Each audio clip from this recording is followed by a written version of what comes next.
live, the Domestic Estate Manager Studios in Grosse Pointe, Michigan. It's the nation's #1 podcast series in the private service industry. It's time for DEMA Live. Now, here are your hosts, Matt and Mike. Hello and welcome back to another edition of DEMA Live. I'm your host, Matthew Hack, and today we will continue our road to the 2013 DEMA Convention podcast series. Today I have the pleasure of being joined by Debi Pappas. Miss Pappas received her butler and estate management qualification from the Australian Butler School near Australia's capital of Cambria. While in the region, she has served and assisted with several diplomatic events held at the capital. She has also served as an estate manager for a prestigious property in Costa Rica and in the U.S. for several celebrities and public figures. Debi currently serves as the chief butler and principal owner of White Glove Services, LLC, and the American Butler School. So without further ado, let's go ahead and welcome Debi to the show. Debi, how are you? I am well, Matt. How are you today? I'm doing fantastic. Well, I appreciate you taking time out of your busy schedule to be able to do the podcast this afternoon. And what we want to talk about a little bit is the 2013 DEMA Convention and the presentation that you're going to be giving to the group of attendees. Oh, well, I'm excited to be here, and I'm looking forward to the convention. Super. Well, we're excited as well. So the presentation that you're going to be giving to the group this year, the title is The Importance of Setting Boundaries. And I think that it's, before we move forward talking a little bit about the presentation, I think it's always interesting to hear a little bit of background behind how you got your start in the industry and why you feel this is a relevant topic for any private service professional, whether they're coming into the industry or if they're already currently in the industry. Well, I'm actually into my second career. I actually had a full career before I decided to go into private service. And I think that's true for a lot of people. So a lot of people bring in many skills and experiences from their first career. In my first career, I was actually an executive with a government contractor. So I traveled around the world, did a great deal of work for the U.S. government, many different agencies, and I did a lot of contract work, a lot of administrative and financial work. And so during that time is when I decided my second career was going to be in private service as an estate manager or a butler. How did you come up with the thought and the idea behind the butler school that you have now currently in Orlando? Well, we had started our business called White Glove Services, and we were offering butlers on a part-time basis and butlers full-time for the greater Orlando area. And then we were asked to take over a large antique family mansion as estate managers. And when we did, it gave us all this incredible space, and we decided that this was our opportunity to open the Butler School, to be able to help do some of the things that DEMA is doing, to help instill some professionalism into a highly unregulated industry, to help give some standards and some processes. So when we bring our students through, we instill ethics and standards into them. So that's why we decided to open the American Butler School. Okay, great. Now, how long has the school or the academy been open for? Just 1 year. We're actually preparing for our second class in September, and we do a great deal of resort training where we'll go into a lot of high-end resorts and train the butlers there. But we've only been doing the actual school where folks can enroll for about a year. So obviously probably one of the main things that you instill into the candidates that come through the school and your training is regarding the importance of setting boundaries. So what are some of the things that you're going to be discussing at this year's convention? Well, it's very interesting. I just had a very long call with a potential student who is a tax accountant in North Carolina, and he wants to enter private service. And one of the things that we were just speaking about maybe 15 minutes ago was drawing a line between children and parents. And one of the boundaries that I think is very important that people said is that, you're in a private home, you're in the sanctuary, you're in the most private of moments, and you're around the children many times a lot more than the parents are. And it's very important that you draw a boundary between the children and you, because no matter how much you adore them, you can't step in and be the parent, or they'll love you instead of their parents. That's just one example. Okay, all right. And so obviously that's extremely important, and it's even more important probably when you're dealing with someone that has that celebrity status. Would you agree?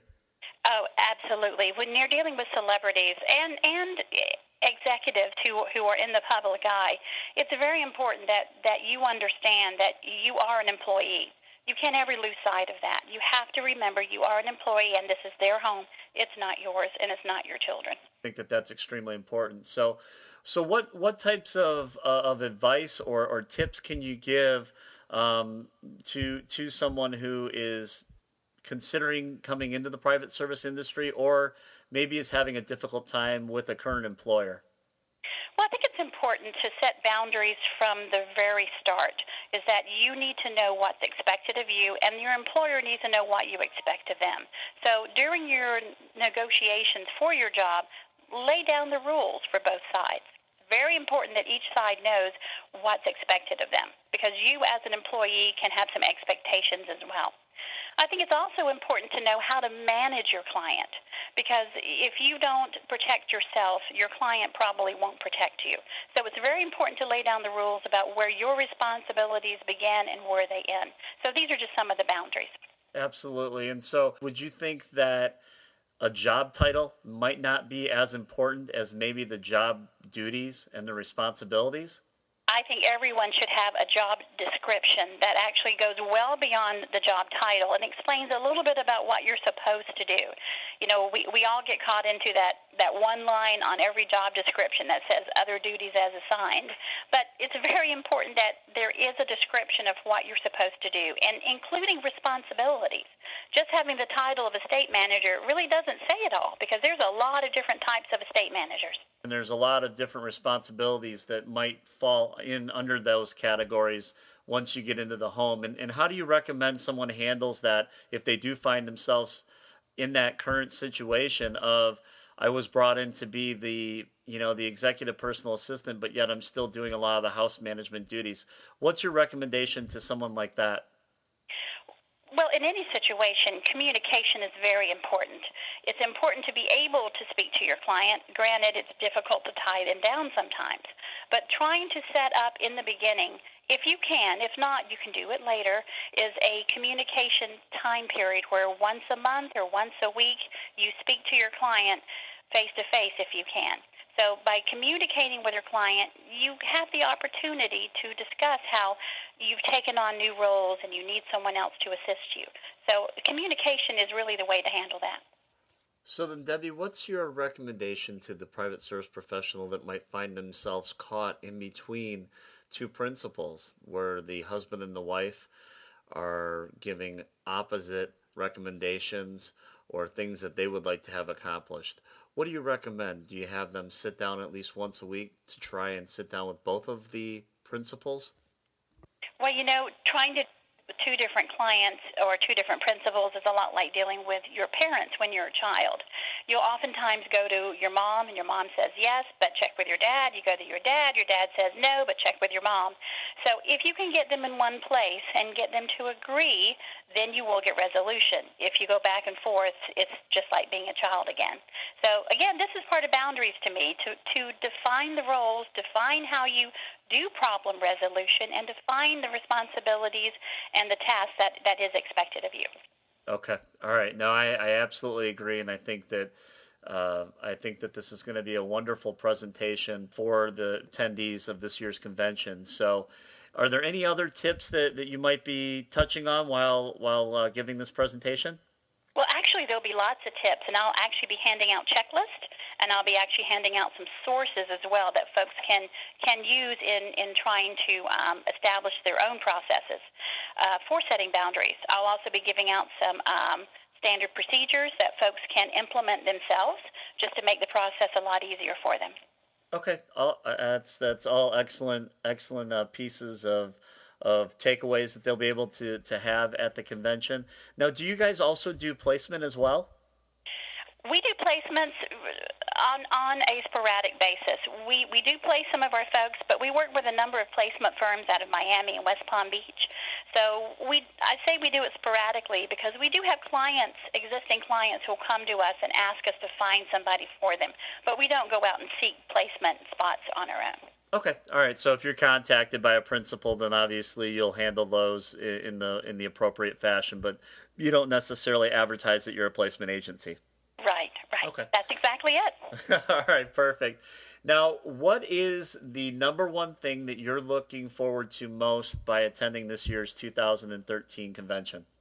Oh, I think I am greatly looking forward to networking with other estate managers and learning more about how they've overcome some problems that they've encountered so that I can, add some more information to the school and just learn as much as I can. I'm very excited about it. And what's your recommendation to any private service professional that might be on the fence on whether or not they should attend this year's convention? What do you think might sway them to want to attend? Well, I can kind of sum it up like I summed it up to one of our clients who contacted me recently. He said, I need someone to help me at home, but I don't know what I need. And I said, well, you need an estate manager. He says, oh, okay. I said, so I'm going to say the same thing to here. Everyone needs to go to the convention. You will learn more than you ever thought possible. Just like this client, I told him, you're going to look back in a month or two and realize this is the best thing you ever did for yourself. I got an email about a week ago from this client. He said, Debbie, this was the best thing I ever did for myself. I think the convention is the same way. Whoever attends is going to look back and say it's one of the best things I ever did for myself and for my career. Well, we certainly hope we can live up to that that accreditation right there, and we certainly appreciate that. Now, if someone was interested in attending your school or wants to talk with you further before the convention, how might they get in touch with you? Well, they can email me. It's my email address is Debi, spelled D-E-B-I, at AmericanButlers.com. Or they can call the office. The office number is 407-347-3491. And they can go to the website, American Butler School or American Butlers, and there's a contact form on there that you can complete, and it will shoot me an email as well.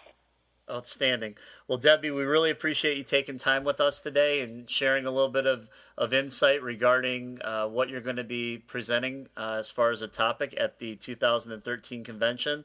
I look forward to meeting you at the convention and seeing you there. And is there anything else that you'd like to share with the group before we end the podcast? Well, it was my pleasure, Matt, and I look forward to seeing you and everyone else at the convention. All right. Sounds fantastic. Well, we will see you in September. And thanks for taking the time. My pleasure. Bye-bye. Bye-bye. Well, that'll do it for another edition of DEMA Live. Thanks to my guest, Miss Debi Pappas, and thank you for taking time out of your busy schedule to listen to another DEMA Live podcast. If you're interested in more information on how you can become a part of this year's convention in September, visit the convention website at www.DEMAconvention.com. Stay tuned for more great podcasts with presenters from this year's 2013 DEMA Convention. Until next time, I've been your host, Matthew Hack. Have a great day.